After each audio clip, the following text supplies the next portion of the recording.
Channel. मैंने परसों और कल 2 अलग-अलग वीडियोज़ डाली थी, उसमें से कि एक वीडियो स्पेसिफिक टू थी ऑप्शन स्ट्रैटेजीज़ के ऊपर और दूसरी कल जो वीडियो डाली थी वो एक शॉर्ट टर्म ब्रेकआउट के ऊपर थी जी कि कौन-कौन से स्टॉक्स ब्रेकआउट दे सकते हैं और आने वाले कुछ हफ्ते में या कुछ डेज़ में उसके अंदर मूवमेंट आ सकती है। सबसे पहले मैं बात करूँगा ऑप्शन स्ट्रैटेजी की वीडियो के ऊपर जो कि स्पेसिफिक थी एक पर्टिकुलर स्ट्रैटेजी पे जहाँ पे कि कुछ कॉम्बिनेशंस बन रहे थे ऑप्शन के कि जहाँ आपका मैक्सिमम लॉस और एक मैक्सिमम प्रॉफिट जहाँ पे डिफाइन हो जाता है। बट काफ़ी सारी ऐसी क्वेरीज आ रही थी कि भाई गैप अप खुल गया, मैं स्ट्राइक प्राइस को कैसे स्विच करूं, या फिर भाई गैप अप खुलने के बाद मेरे को लॉस हो सकता है, कुछ भी एक्स वाई जेड। बहुत सारी क्वेरीज थी, बहुत सारे कमेंट्स थे। तो to be specific, to be clear, मैंने जब स्ट्रैटेजी को शेयर करा था तो उसका करंट मार्केट प्राइस एक डे एंड का क्लोजिंग प्राइस चल रहा था जो कि मैंने सैटरडे वीडियो बनाई थी। अगर कोई भी स्ट्राइक अगर 300 पॉइंट लेट से आज जैसे गैप अप हो गया, अगर 300 पॉइंट ऊपर है तो ऑटोमेटिकली आपके जो स्ट्राइक्स हैं वो ऊपर की तरफ 300 पॉइंट शिफ्ट हो जाएंगे सो दैट आप अपने प्रीमियम्स को अकॉर्डिंगली एडजस्ट कर सको, बिकॉज यहाँ पे प्रीमियम का कहीं ना कहीं डिफरेंस आ जाएगा। सो बेसिकली जो स्ट्राइक्स को ऊपर करने के बाद आप उसको एडजस्टमेंट कर सकते हो। Still in case you have again, अगर आपके पास एक क्वेरी है तो आप इसके कमेंट बॉक्स में पूछ सकते हो और मैं क्वेरी को क्लियर कर दूंगा। सेकंड वीडियो जो मैंने बनाई थी, तो वो जो वीडियो थी वो बेसिकली एक स्टॉक स्पेसिफिक थी जहां पर कि मैंने शेयर करते HDFC bank, Pricol, Bajaj holdings. फटाफट चलते हैं चार्ट के ऊपर जहां से मैं और ज्यादा क्लैरिटी दे पाऊंगा कि भाई एक्चुअली कौन कौन से स्टॉक्स थे और करंट आज के दिन में उन्होंने क्या मूव्स दी हैं और अब नेक्स्ट कौन से ऐसे स्टॉक्स हैं जो मेरे रडार पर हैं और पुराने का एक फॉलो अप।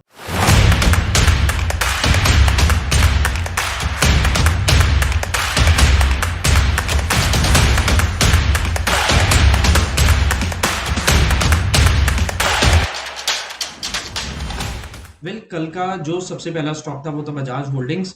बजाज होल्डिंग में मैंने बताया था कि ऑलमोस्ट 5200 5250 के आसपास वो ब्रेकआउट दे चुका है और वहां पे उसने अपना एक्चुअली सपोर्ट बनाया है।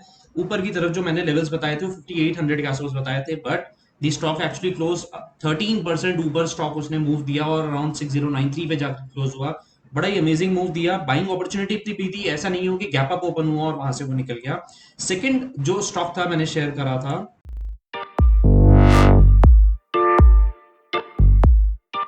सेकंड स्टॉक जो मैंने शेयर करा था वो बेसिकली एचडीएफसी बैंक था। एचडीएफसी बैंक का मैंने बिल्कुल क्लियरली बताया था कि एक इनवर्स हेड एंड शोल्डर मिल रहा है और वहां से ब्रेकआउट दे सकता है। अपर लेवल्स जो मैंने बताए थे वो 1680 के बताए थे, बट अनफॉर्चुनेटली वो गैप अप खुला। गैप अप खुलने के बाद उसने अपने ऑलमोस्ट सारे टारगेट्स अचीव करे, बट जो पैटर्न था वो बिल्कुल क्रिस्टल क्लियर था। इन केस अगर किसी के पास पुरानी होल्डिंग थी तो एटलीस्ट उसको एक आइडिया लग गया। यस, एंट्री अगर उस वीडियो के बेसिस में मैं कहता हूं तो शायद वहां पे एंट्री नहीं मिली, बट एग्जिस्टिंग एंट्रीज के लिए ऑलमोस्ट टारगेट्स अचीव थे। नेक्स्ट स्टॉक था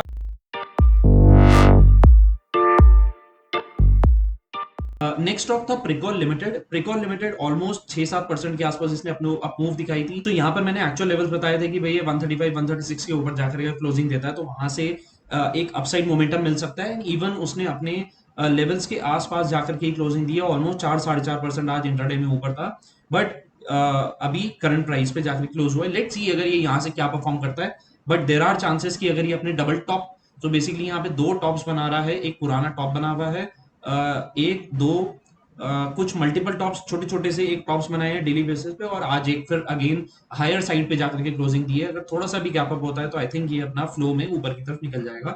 दिस वाज प्रिकॉल लिमिटेड। इसको एक फॉलो अप स्टॉक के लिए मैं रडार पे रखूंगा। नेक्स्ट एक और मैंने स्टॉक बताया था,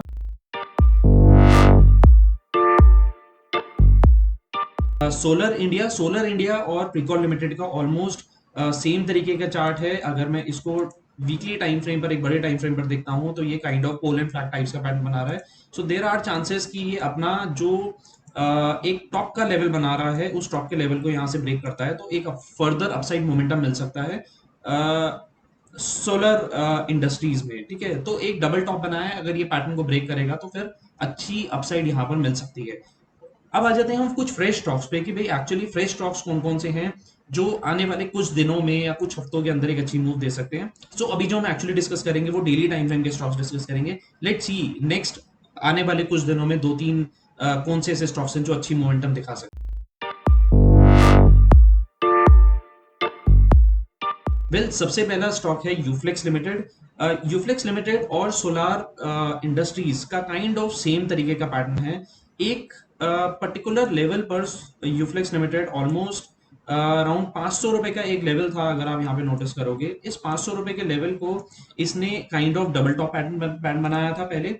500 रुपए से इसने अपनी डाउनसाइड दिखाने के बाद ये दोबारा ऊपर गया और 500 सवा 500 के आसपास जाकर के बेस बनाया। ठीक है, पहली चीज इसमें एक सिंपल सी। दूसरी बात, जब ये बेस बनाने के बाद ये स्टॉक दोबारा अपने 500 के लेवल पास आने के बाद ऑलमोस्ट 3 से 4 बार इसने वीकली लेवल पर इसको सपोर्ट दिया और दोबारा इसने अपनी एक फर्दर अपसाइड शुरू करी। तो अगर मैं इसका मिड टर्म का पॉइंट देखता हूं बेसिकली, तो 480 से 500 रुपए का is a very good support. अगर किसी वजह से लेट से अगर पैनिक लेवल्स अगर यहाँ पर मिलते हैं, so this would be a very good level जहां पर के बाइंग अपॉर्चुनिटी मिल सकती।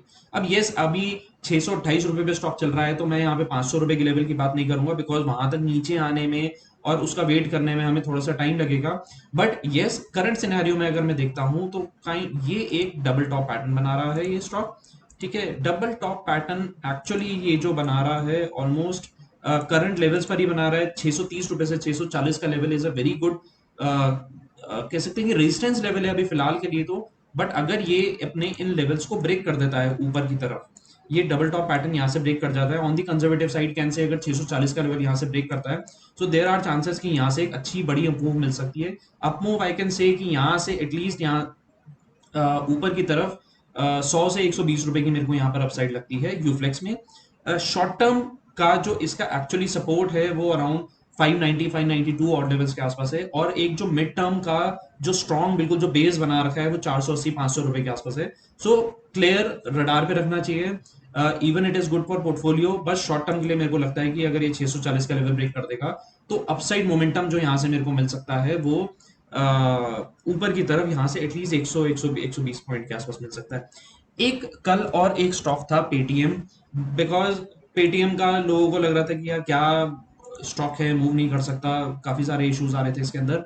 बट यस, पेटीएम का मैंने बिल्कुल क्लियर व्यू दिया था कि एक छोटे टाइम फ्रेम पर, एक आर्ली 30 मिनट्स के टाइम फ्रेम पर ये एक पोल एंड फ्लैग का पैटर्न बना रहा है। और मैंने अपसाइड जो इसकी बताई थी वो थी 616 रुपए, 640 रुपए। आज ऑलमोस्ट इसने 616 617 का अपना हाई बनाने के बाद थोड़ी सी यहाँ पे प्रॉफिट बुकिंग आई है, बिकॉज वो एक रेजिस्टेंस लेवल था। अगर ये लेवल को ब्रेक कर देता है ऊपर की तरफ on the conservative side, again अगर ये 620 का लेवल अगर ब्रेक कर देता है, तो ऊपर की तरफ जो अपसाइड मोमेंटम इसका ओपन हो रहा है वो 640 रुपए के लिए पहला।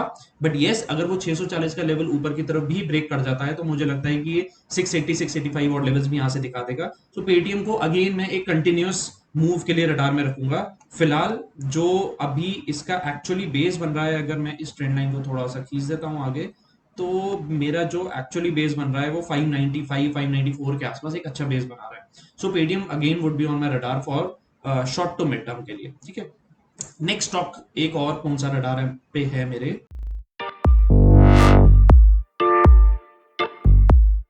नेक्स्ट स्टॉक जो मेरे रडार पर है this is Mangalore chemicals. Mangalore chemicals को अगर आप थोड़ा सा क्लियरली वॉच करोगे तो यहाँ पर इसने अपनी एक ट्रेंड लाइन ब्रेक करी है अराउंड 80 81 लेवल्स के आसपास।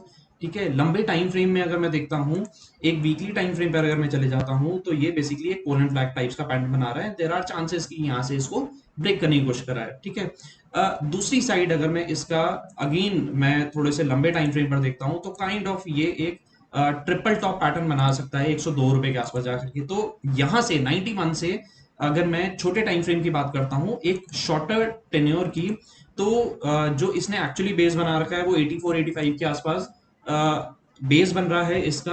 अपसाइड जो मोमेंटम मेरे को यहाँ से दिखती है वो 102 103 रुपए के आसपास दिखती है। बट ये हो गया शॉर्ट टर्म के लिए, बिकॉज एक बेस भी क्लियर है और मेरी अपसाइड का मोमेंटम भी क्लियर है।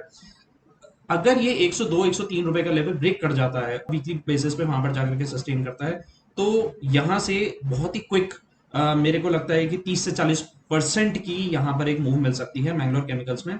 सो इस स्टॉक को भी मैं बेसिकली रडार पे रखूंगा शॉर्ट टर्म के लिए। Base would be 83 84, upside momentum can say 102 रुपए। अगर वो ब्रेक कर जाता है, वहां से ऊपर की तरफ लेवल निकलता है, तो 30 to 40% की आई फील वहां से एक मूव मिल सकती है। सो फिलहाल के लिए मैं इन 3-4 स्टॉक्स को रडार पे रखूंगा। लेट्स सी किस तरीके से परफॉर्म करते हैं। कुछ और फ्रेश अपडेट आएगा तो मैं इन स्टॉक से रिलेटेड में शेयर करते रहूंगा। और बाकी इनके फॉलोअप्स चलते रहेंगे। सो आई होप आपको ये मेरी कल वाली वीडियो जहां पर मैंने स्टॉक्स के बारे में शेयर करा था, उनके मोमेंटम, उनके प्राइस एक्शन, उनके लेवल्स आपको क्लियर हो गए होंगे, समझ आए होंगे, ऑप्शन स्ट्रेटेजी क्लियर हो गई होगी। और बाकी आज वाले जो मैंने आपको 3 स्टॉक शेयर करे हैं, आई थिंक वो काफ़ी हद तक आपको यूज़फुल रहेंगे। Thank you so much for watching the video. In case you have some queries, आप मेरे से कमेंट बॉक्स में पूछ सकते हो। And don't forget to hit this subscribe and like button, यहाँ से मेरे को मोटिवेशन मिलेगा और मैं और ज़्यादा बेटर वीडियोस डालते रहूँगा। So thank you so much.